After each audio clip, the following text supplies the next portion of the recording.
Hello students, मैं विशाल गुप्ता आपका teacher. कैसे हो आप सब स्टूडेंट्स। इस वीडियो में मैं आपको class 12 subject Indian economic development का जो चैप्टर नंबर 3 है उसको आगे कंटिन्यू कराने जा रहा हूँ।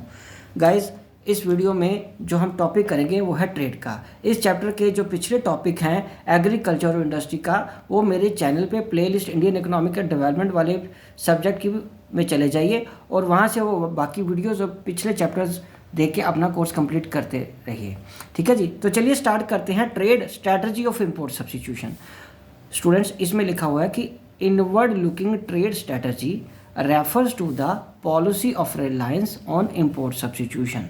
Inward trade looking trade strategy का मतलब ये था कि भरोसा करेंगे हम इंपोर्ट सब्स्टिट्यूशन का मतलब हम इंपोर्ट करने की बजाय अपने देश में प्रोडक्शन करने की पॉलिसी बनाएंगे एंड प्रोटेक्शन करेंगे डोमेस्टिक इंडस्ट्री की थ्रू इंपोर्ट रिस्ट्रिक्शंस, इंपोर्ट्स पे रिस्ट्रिक्शंस लगा के and import duties in the area of international trade. ठीक है जी, और उसके लिए फॉलोइंग पॉइंट्स नोट करने की ज़रूरत है। सबसे पहले, import substitution implies domestic protection, domestic production मतलब हम देश में ही गुड्स का निर्माण करेंगे of those goods which the economy has been importing from the rest of the world, जो कि हमारी इकॉनमी में रेस्ट ऑफ द वर्ल्ड से आ रहा था, इंपोर्ट किया जा रहा था। This is a strategy to save foreign exchange by restricting the volume of imports. इससे हम ये स्ट्रैटेजी अपना के ये करना चाह रहे थे कि फॉरेन एक्सचेंज को सेव करना चाह रहे थे, वॉल्यूम ऑफ इंपोर्ट को रिस्ट्रिक्ट करके। ठीक है।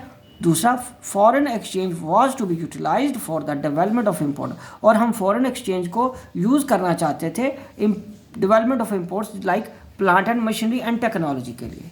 And by adopting inward looking trade strategy the government prefer to economize the use of foreign exchange rather than maximizing the generation of foreign exchange। तो सरकार ने ये पॉलिसी अडॉप्ट की, उसमें क्या किया, फॉरेन एक्सचेंज को इकोनोमाइज किया रादर देन मैक्सिमाइज, जबकि उनको करना चाहिए था कि मैक्सिममाइज कैसे किया जाए, उसको बढ़ाया कैसे जाए, और पॉलिसी अपनाएगी कि उसका वेस्टेज कैसे रोका जाए। ठीक है जी। Also the government wanted to protect the domestic industry from the international competition, और साथ में हमारे देश की जो सरकार थी वो डोमेस्टिक इंडस्ट्री को इंटरनेशनल कंपटीशन से बचा के रखना चाहती थी। ठीक है जी। और उसके बाद अब हम बात करेंगे salient features of growth strategy during the period 1950 to 1990 and its good and bad effects. ठीक है। सबसे पहले हम बात करेंगे फीचर्स की। तो स्टूडेंट्स, इसके फीचर्स क्या है। Public enterprises were to play a central role in the process of industrialization. ठीक है जी। तो इसमें 3 पोर्शन आएंगे, एक आएगा फीचर, एक आएगा गुड इफेक्ट और बैड इफेक्ट। सबसे पहले हम फीचर्स की बात करें।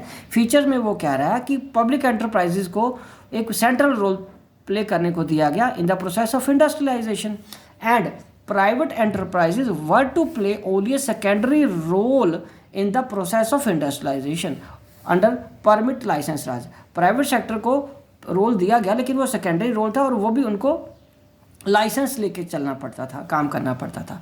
Process of industrialization focused on import substitution. As far as possible domestic industry was to be protected from foreign competition through heavy import duty and through fixation of import quotas. इस तरीके से हमने domestic industry को protect किया।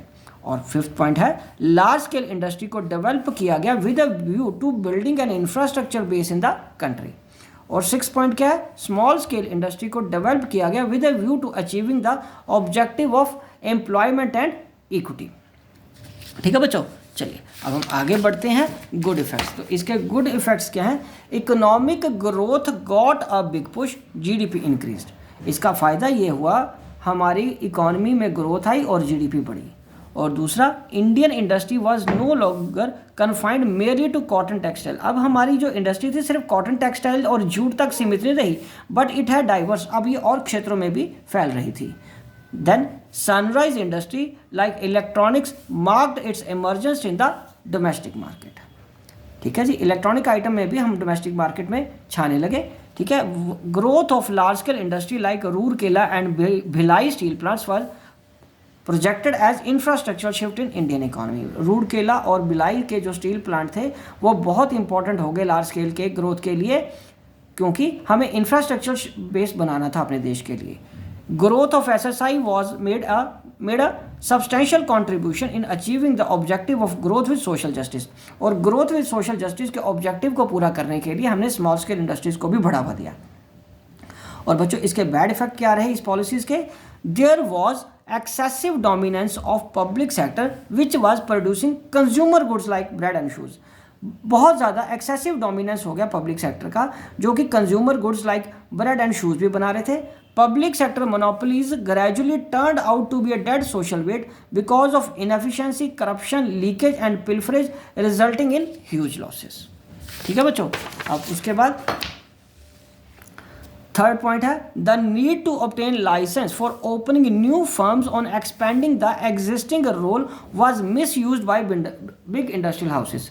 जो license लेने का तरीका था या जो सिस्टम था या जो पॉलिसी थी, उसको बिग इंडस्ट्रियल हाउसेस ने अपने तरीके से लाइसेंस लेने के लिए उसको मिस यूज़ किया.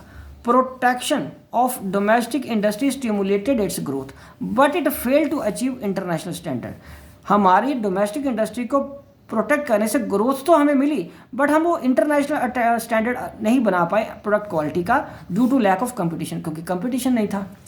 उसके बाद saving foreign exchange through import substitution prove to be an inefficient policy instrument. Rather we should focus on import promotion, जबकि हमें एक्सपोर्ट प्रमोशन पे जाना चाहिए था इंस्टेड ऑफ इंपोर्ट सब्स्टिट्यूशन. ठीक है जी. तो बच्चों ये टॉपिक तो कंप्लीट होता है, इसके साथ ये वीडियो भी यही कंक्लूड करता हूँ और ये चैप्टर भी कंप्लीट हो गया. आपने यदि अभी तक मेरे चैनल को सब्सक्राइब नहीं किया हुआ तो आप मेरे चैनल को सब्सक्राइब कर लीजिए और अपना कोर्स कंप्लीट कर लीजिए. Wishing you good luck.